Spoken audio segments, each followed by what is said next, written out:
todos, j'espère que vous allez bien pour commencer.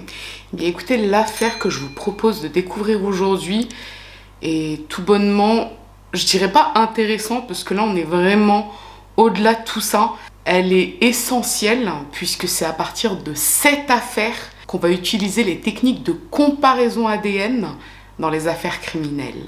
Je l'ai brièvement évoqué dans cette vidéo et autant vous dire que je suis hyper contente de pouvoir en parler. Alors, pour info, j'ai dû retourner potasser quelques cours de sciences et vous comme moi, on connaît mon niveau en sciences. Donc, je vais aller à l'essentiel, histoire d'éviter de vous perdre et surtout histoire d'éviter de me faire clasher par des bacs S. Ce que je vous propose à présent, c'est de cesser les digressions ici et maintenant. Je vous laisse vous installer tranquillement. Et puis je vous dis à tout de suite. I wonder about the dangers of going down there on our own. We've got to find. So, Fiend did this to my daughter, to our daughter, and stop it from happening again. L'histoire démarre en 1983 au Royaume-Uni, plus précisément à Narborough, une petite ville paisible de 8000 habitants située dans le sud du pays. Linda Mann est une adolescente de 15 ans qui vit à Narborough avec ses parents et ses deux sœurs. C'est une jeune fille sociable et souriante que tout le monde adore. Le 21 novembre 1983, Linda doit faire du babysitting chez une famille qui vit à quelques rues de chez elle. Et elle adore son boulot, ça lui permet de gagner de l'argent de poche. Et avec ces quelques sous, elle peut s'acheter des vêtements et sortir avec ses copines. Elle quitte son domicile dans l'après-midi, donc elle se rend à son babysitting, tout se passe bien. Et vers 20 h, elle repart en direction de chez elle. Comme je vous l'ai dit, c'est à quelques ruelles. Et elle emprunte un raccourci, celui qu'elle prend habituellement pour aller faire son babysitting. Et c'est un chemin assez sombre. Mais Narborough est un coin tranquille. Tout le monde connaît tout le monde. Il n'y a pas vraiment de délinquance ou de danger pour les jeunes filles. Tout du moins, pas jusqu'à ce jour. Linda ne rentrera jamais chez elle. Vers 21 h, ses parents ne la voient toujours pas rentrer à la maison. Et ça, c'est très inquiétant. Linda, c'est une adolescente qui est extrêmement responsable. Après son babysitting, elle rentre chez elle. Et jamais elle ne serait partie voir des copines ou un petit copain alors qu'elle sait qu'on l'attend à la maison. Ses parents contactent la police vers 10 h et durant une partie de la nuit, les voisins de la famille Mann se joignent aux recherches de la police pour retrouver Linda. On vérifie le chemin qu'elle a supposément pris pour rentrer chez elle. Il fait sombre, très sombre, aucune trace de l'adolescente. Le reste de la nuit, la famille Mann est rongée par l'angoisse.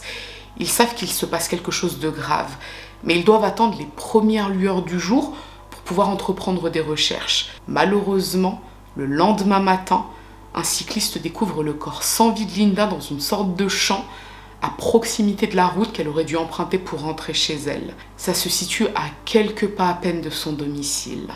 Le rapport d'autopsie indique qu'elle a été violée et étranglée. On retrouve du sperme en elle.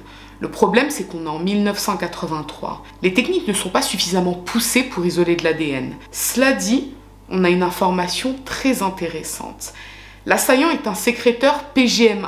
C'est une particularité qui touche environ 12 % de la population masculine.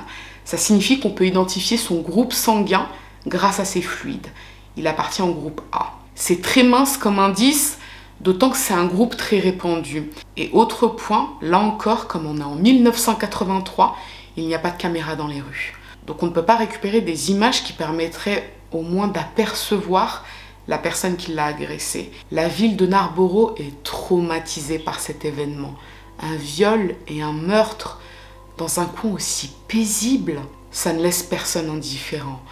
Les parents craignent que ça se produise de nouveau, donc ils interdisent à leurs filles, adolescentes, et même à leurs garçons, de sortir après une certaine heure. Et puis, tout le monde dévisage un petit peu tout le monde. On pense que celui qui a fait ça est du coin. Il faut forcément être du coin pour connaître le chemin qu'avait emprunté Linda pour rentrer chez elle. Comme le dit si bien Randy dans Scream, tout le monde est suspect. Et si tel est le cas, il peut frapper de nouveau. Cela dit, les mois et les années passent et aucun nouveau crime n'est commis à Narborough ou dans la région. Pas encore tout du moins. On est à Enderby, une petite ville de 6000 habitants située à moins de 2 km de Narborough. Donna Schwartz est une adolescente de 15 ans. C'est une jeune fille souriante, très sociable et particulièrement proche de sa mère. Le 31 juillet 1986, elle a prévu de passer l'après-midi chez l'une de ses amies qui vit à Narborough, là où 3 ans plus tôt, Linda Mann a été assassinée. Elle sort de chez elle vers 16h et elle arrive chez son amie une quinzaine de minutes après. Mais son amie n'est pas à la maison. Donc elle décide de rentrer chez elle en empruntant le raccourci qu'elle prend habituellement. C'est un chemin assez isolé à proximité d'un champ. Malheureusement, elle n'arrivera jamais à destination. En début de soirée, ses parents sont inquiets de ne pas la voir rentrer. Elle était censée être à la maison pour 19h grand maximum. Ils contactent les autorités et là, des agents de police vérifient le chemin que Dawn aurait dû prendre pour se rendre chez son amie. Aucune trace de l'adolescente. Et ça sent mauvais. 2 jours plus tard, son corps, sans vie, est retrouvé à mi-chemin entre Enderby et Narborough. Le rapport d'autopsie indique qu'elle a été battue, violée et étranglée, comme Linda. On retrouve du sperme en elle, et comme pour le meurtrier de Linda, le groupe sanguin est A, et il a la même caractéristique, il est PGM1. Pour les enquêteurs, il s'agit forcément du même tueur. Les 2 adolescentes se ressemblent, elles ont beaucoup de similitudes. Toutes les 2 ont 15 ans, elles sont brunes, blanches, minces. Et en plus du mode opératoire qui est identique, elles ont été retrouvées dans des conditions plutôt similaires. Donc le même tueur aurait frappé à 3 ans d'intervalle, à 2 endroits assez rapprochés. Et c'est forcément quelqu'un du coin, puisque là encore, il faut être du coin pour connaître l'endroit où a été retrouvée Dawn. Mais si tel est le cas, qu'est-ce que ça peut bien être ? Un habitant de la région contacte les autorités et il leur explique que le 31 juillet, il était en voiture et il a aperçu aux alentours de 17h un homme prendre la fuite de l'endroit où a été retrouvée Dawn. On suppose que c'est son meurtrier, mais on a peu d'indications. On sait que c'est un jeune homme, qu'il est blanc, mais à part ça, on n'a pas beaucoup plus d'informations. La police lance un appel à témoins, ça ne donne rien. Un autre automobiliste qui se trouvait à proximité de la scène de crime aux alentours de 17h, dit avoir croisé un jeune homme qui tirait sa moto. Est-ce que l'homme qu'on a vu prendre la fuite serait l'homme avec la moto? C'est possible, le problème c'est que là encore, on a très peu d'informations qui permettraient de remonter la trace de cet homme. Cela dit, les agents de police se souviennent d'un détail très troublant survenu le lendemain de la disparition de Dawn. Il y avait des agents de police qui étaient en train de rechercher Dawn à proximité du chemin qu'elle aurait pris pour se rendre chez son amie. Et là, un jeune homme à moto s'est approché d'eux et il leur a posé des questions. Il leur a demandé ce qu'il faisait. L'un des agents de police lui a dit qu'il était en train de rechercher la trace d'une jeune fille disparue. Et le motocycliste leur a dit qu'il se trompait d'endroit, qu'il ne fallait pas la rechercher ici, puisqu'il ne la retrouverait pas. L'agent de police, étonné, lui a demandé son identité. Il s'appelle Richard Buckland, il a 17 ans, il est aide cuisinier et il vit à Narborough. Les policiers l'avaient laissé repartir, mais le 8 août, Richard est interpellé à son domicile afin d'être interrogé. Tout d'abord, on lui demande où il se trouvait l'après-midi du 31 juillet. Et Richard n'a pas vraiment d'alibi. Son discours devant les enquêteurs n'est pas très cohérent, il semble assez bizarre. Puis il ne faut pas oublier qu'un témoin dit avoir aperçu un motocycliste à proximité de la scène de crime. Richard a une moto. On prélève son sang. Richard est du groupe sanguin A et c'est un sécréteur PGM1. Comme l'assassin de Dawn. Ça ne peut pas être une coïncidence. Après plusieurs heures d'interrogatoire et en présence de son avocat, il avoue le meurtre de Donna Schwartz. Oui, c'est bien lui qui l'a violée et tuée. Mais il jure qu'il n'a rien à voir avec le meurtre de Linda Mann. La famille Ashworth est informée qu'on vient d'arrêter le meurtrier de leur fille et c'est un immense soulagement, non seulement dans la famille de Dawn, mais également dans la ville d'Enderby, puisque ça signifie que le monstre qui a fait ça ne pourra plus nuire. Richard Buckland est donc mis en examen pour le meurtre de Dawn Ashworth, mais il leur faut un peu plus de preuves pour celui de Linda Mann. Mais si on y réfléchit un peu, ça signifierait qu'il a tué Linda alors qu'il n'était âgé que de 13 ou 14 ans. Why not? Bon, après tout, des tueurs aussi jeunes, ça existe, même si à l'époque, c'est pas aussi répandu ou tout du moins relayé que ça ne l'est aujourd'hui. On se dit, ouais, il était jeune, mais il aurait pu le faire. Puis la police est sûre qu'il est le meurtrier des 2 jeunes filles, dans la mesure où il a avoué le meurtre de Dawn et qu'on est quasiment certain que c'est le même meurtrier que pour Linda, ça ne peut être que lui qui a commis le premier crime. Mais contre toute attente, une avancée scientifique spectaculaire fait vaciller l'enquête et le monde. On s'apprête à faire la plus grande découverte scientifique dans le cadre des investigations judiciaires depuis l'empreinte digitale.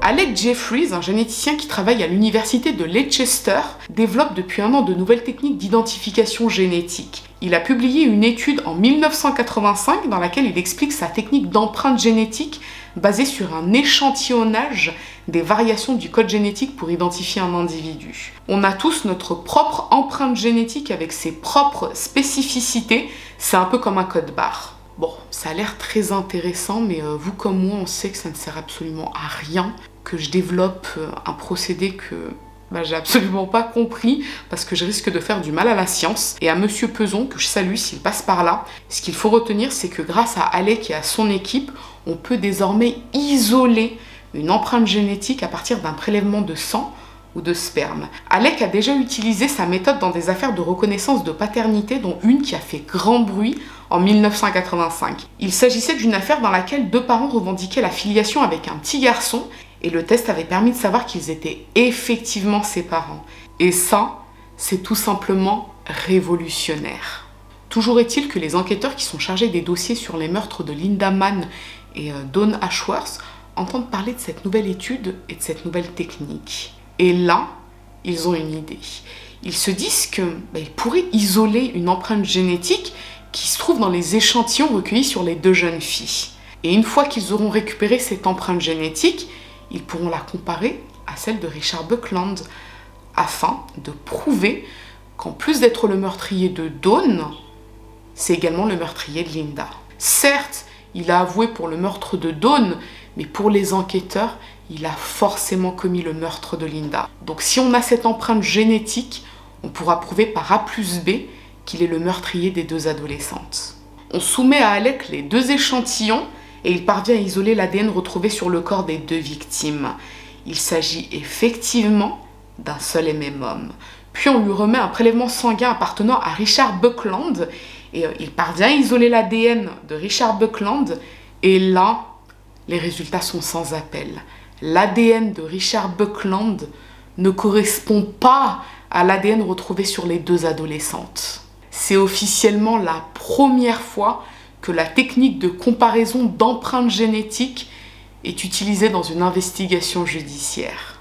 Et Richard Buckland est officiellement le premier homme à avoir été innocenté grâce à l'identification d'une empreinte génétique. On est passé à 2 doigts de la catastrophe. Richard est libéré et il retourne chez sa mère. On peut quand même souligner plusieurs points concernant Richard Buckland. Il vit à Narborough, là où a été assassinée Linda. Il n'a pas d'alibi pour le meurtre de Dawn et on l'a probablement vu à proximité de la scène de crime avec sa moto. Il a le même groupe sanguin que l'assassin et la même particularité de PGM1 sans le procédé révolutionnaire de Sir Alec Jeffries. Richard Buckland n'avait aucune chance devant les tribunaux, mais vraiment aucune chance. On est passé à un cheveu du drame, vous dis-je. Quoi qu'il en soit, même si les enquêteurs sont déçus, ils sont également soulagés parce que le but c'est d'arrêter le vrai coupable. Mais si c'est pas Richard, c'est qui alors? Jusque-là, le bureau d'enquête ne détenait que quelques informations sur le profil du tueur. On savait qu'il était du groupe A et qu'il avait cette particularité de PGM1. Maintenant, on a son empreinte génétique et ça change tout, puisque dorénavant, ça peut leur permettre de découvrir avec certitude qui a commis ces crimes, si tant est qu'on puisse comparer cette empreinte à d'autres empreintes génétiques. Et les autorités lancent alors une campagne de prélèvement sur la base du volontariat. Des milliers d'hommes de la région âgés entre 17 et 35 ans sont invités à donner leur sang ou leur salive. Plus de 5000 hommes répondent à l'invitation. Ça prend presque 6 mois et les conditions de prélèvement sont très strictes. Les donneurs doivent présenter un document d'identité et les prélèvements sont faits dans un bâtiment sécurisé afin de s'assurer que personne ne se fasse passer pour quelqu'un d'autre. Mais ça ne donne rien. L'assassin ne se trouve pas parmi ces hommes et on n'en est pas encore à la recherche ADN de parentèle. Mais les enquêteurs sont convaincus que celui qui a fait ça est du coin.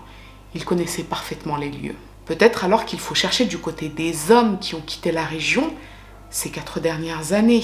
Les mois passent et les investigations sont au point mort. Mais le 18 septembre 1987, un témoignage fait basculer l'enquête. Une femme qui vit dans la région contacte la police. Elle sait des choses à propos d'une affaire en cours, elle veut leur en faire part, même si elle a beaucoup hésité avant d'appeler. Elle raconte que le 1er août, elle se trouvait dans un pub à Leicester. Elle était attablée avec des collègues de travail et l'un d'eux, Ian Kelly, leur a confié qu'il avait fait un prélèvement de sang à la place de l'un de leurs collègues dans le cadre de l'enquête sur les meurtres de Linda Mann et Donna Schwartz. C'est grave, très grave. C'est d'ailleurs pour ça qu'elle a beaucoup hésité avant d'en parler à la police, puisqu'elle ne voulait pas causer de problème à Ian Kelly. C'est un collègue qu'elle apprécie énormément. Cela dit, au fil des semaines, elle s'est rendue compte que c'était la chose à faire. Les enquêteurs interpellent Ian Kelly le 19 septembre, soit le lendemain, et il avoue tout. Oui, c'est vrai. Il a fait le prélèvement sanguin à la place de son collègue, un certain Colin Pitchfork, âgé de 27 ans. Ian explique que s'il a accepté de faire le prélèvement à la place de son collègue, c'est pour lui rendre service. Les deux hommes travaillent ensemble dans une boulangerie et Colin l'a littéralement harcelé pour qu'il accepte de faire le prélèvement sanguin à sa place. Il l'avait demandé à d'autres personnes à la boulangerie qui avaient refusé et finalement il avait supplié Ian, il lui avait expliqué qu'il avait lui-même donné son sang pour un ami qui était impliqué dans une histoire de cambriolage et il avait peur qu'en donnant son sang, la police ne se rende compte de ça. Colin a 2 enfants. Ian ne s'est pas senti le cœur de refuser. Il ne voulait pas que Colin aille en prison et que sa famille soit privée de lui. Donc oui, en début d'année, il a donné son sang à sa place. Les enquêteurs veulent savoir comment Ian a pu se présenter à la place de Colin, compte tenu de toutes les mesures très restrictives mises en place. Et Ian leur explique que ça a été un jeu d'enfant. Il a donné une photo à Colin, qu'il l'a tout simplement collé sur ses papiers d'identité. Ian s'est présenté aux autorités pour donner son sang et la personne qui a récupéré le papier d'identité n'y a vu que du feu. Ni vu, ni connu. Colin Pitchfork vit avec sa femme et ses 2 garçons à Little Horpe, une petite ville à proximité de Narborough et Enderby. C'est donc un gars du coin. Le jour même, il est interpellé à son domicile et il est conduit au poste de police.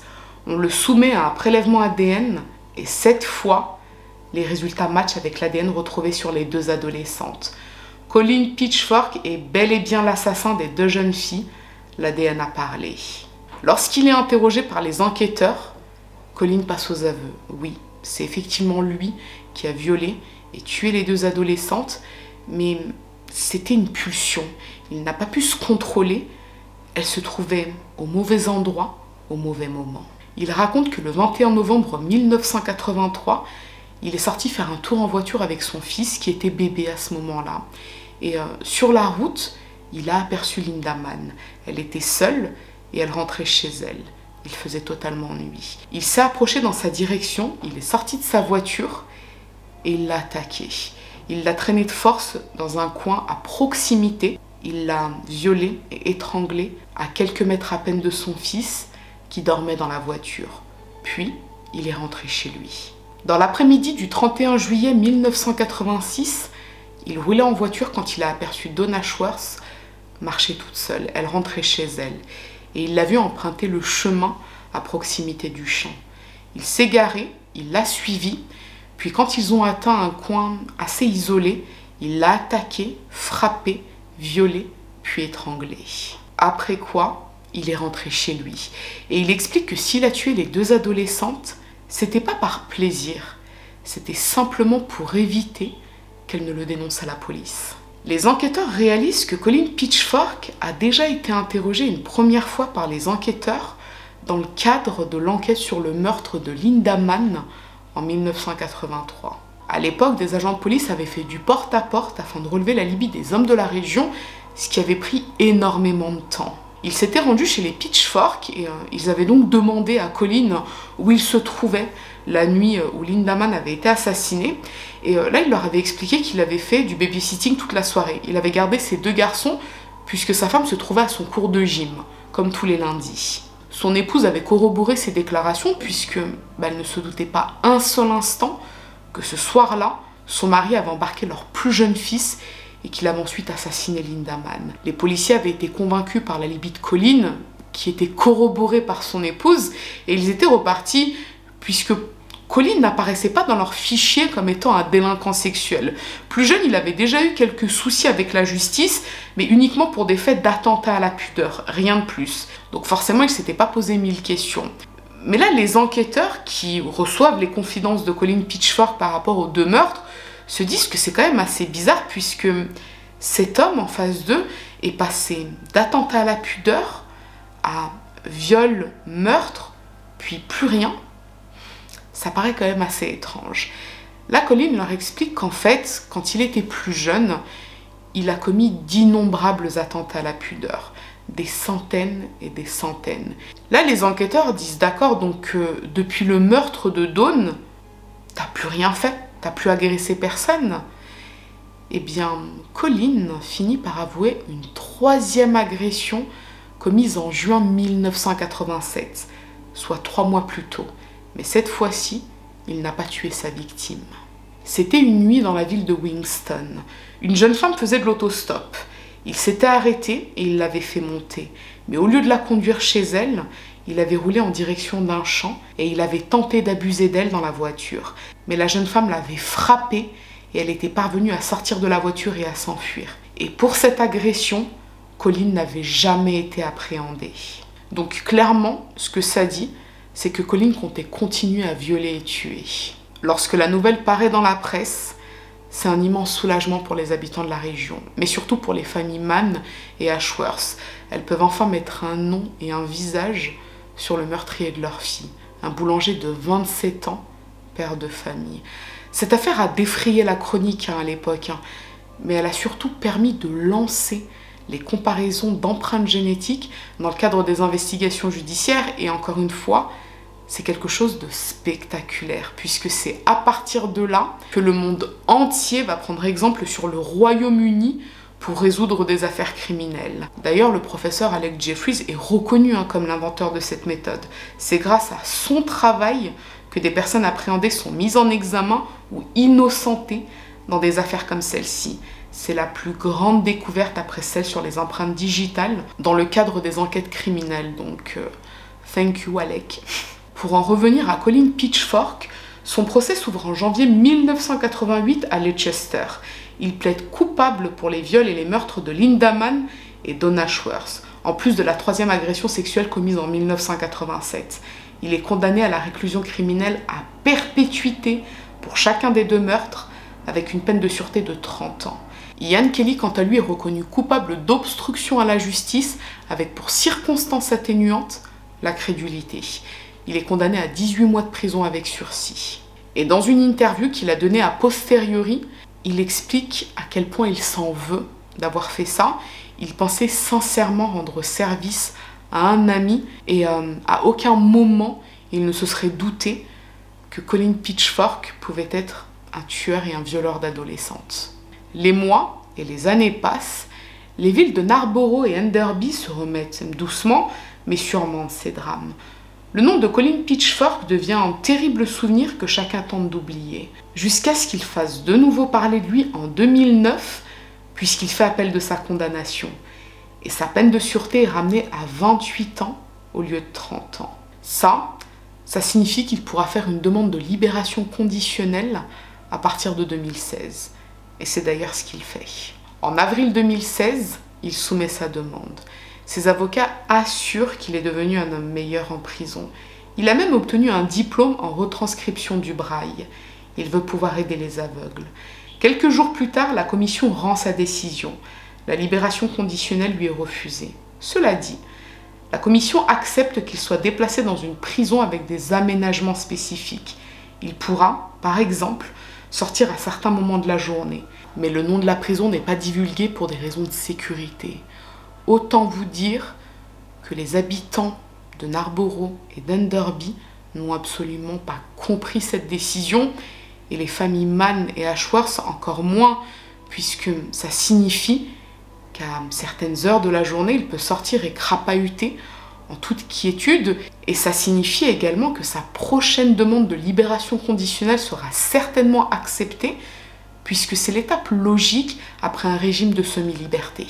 En mai 2018, Colin Pitchfork soumet une deuxième demande de libération conditionnelle, et après réflexion, la commission la refuse. Mais contre toute attente, le 7 juin 2021, sa demande est acceptée.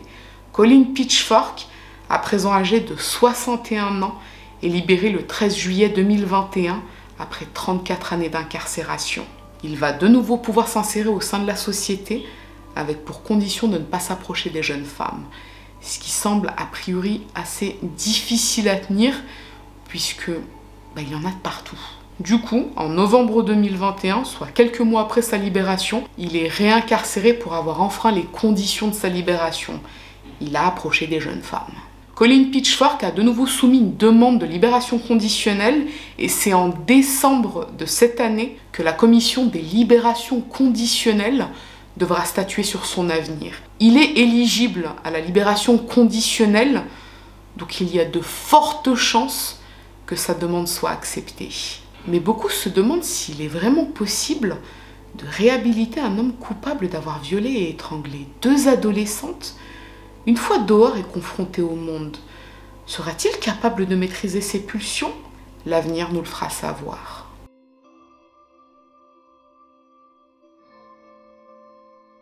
Bon, et bien, si vous en êtes à cette partie de la vidéo, sachez que j'en suis très contente parce que je l'ai trouvée hyper intéressante. Je pense qu'on peut faire une standing ovation pour Alec Jeffries parce que grâce à lui, le gars, franchement, non, respect, franchement respect. Bon, maintenant, pour rentrer dans le vif du sujet, Colin Pitchfork, moi, à titre perso, je suis contre sa libération parce que le gars, c'est un tueur en série. C'est, voilà, certes, il n'a tué que 2 jeunes filles, mais en soi, on ne sait pas. Peut-être qu'il en a tué d'autres, mais qu'il ne l'a pas dit.